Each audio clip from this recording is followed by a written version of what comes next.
You have the benign, serious, and severe. And before we dig into what those are, where are we? Which one are we right now?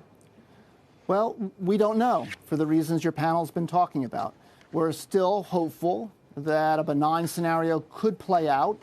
But I think we're increasingly worried about the more severe scenarios. And that's why we set out to lay out these scenarios and try and differentiate and talk about the critical role of policy, as well as the virus itself. Differentiating. We started with the science, by the way, in doing these scenarios. It really does depend, in our view, on when the peak in cases occurs.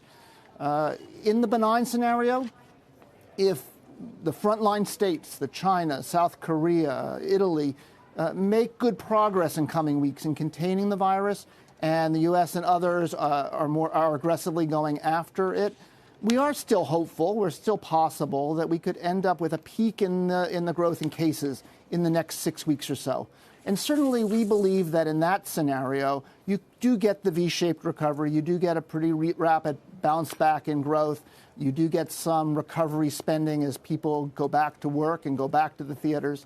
But as I say, we're less and less optimistic that that indeed is going to be what happens, and more concerned about what we call a serious scenario. Okay. In the serious scenario, we don't see a peak in the new cases and the spread of this disease until the middle of the year, perhaps July. And that leads to profoundly different outcomes for the global economy, because with a virus and a pandemic that is of that length and duration, the damage to supply chains and to the balance sheets of our corporations and households is far more severe. And in that case, we're far less comfortable with a scenario of a quick or rapid bounce back. In fact, in that scenario, we see zero global growth through the middle of the year and only a gradual recovery in the second half. And that would leave, as I say, lasting damage that really will put the pressure not just on the central banks, where we're focused now, but on the fiscal authorities to come in, provide not just credit facilities, but to make fundamental decisions about who to fail and who to bail. You know, how you provide support for the industries that are being badly damaged by the virus, or simply were overextended and got into trouble given this shock.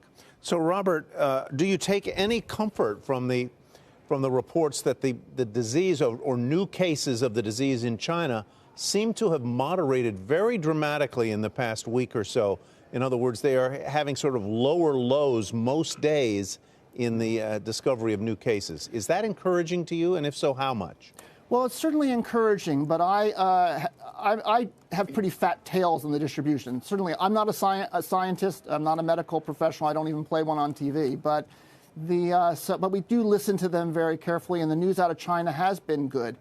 I would emphasize, and it's a theme that comes through all our scenarios, particularly the more serious ones, the serious and the severe scenario, that policymakers face this trade-off between a very hard containment strategy and one that perhaps is more focused on identification, tracing, and testing, and gives a higher priority to reanimating the economy once you feel like you got a handle on things. Containment has its advocates, but it does come at a very high economic cost, and we see the Chinese struggling, I think, to get people back to work where they've decided to do so.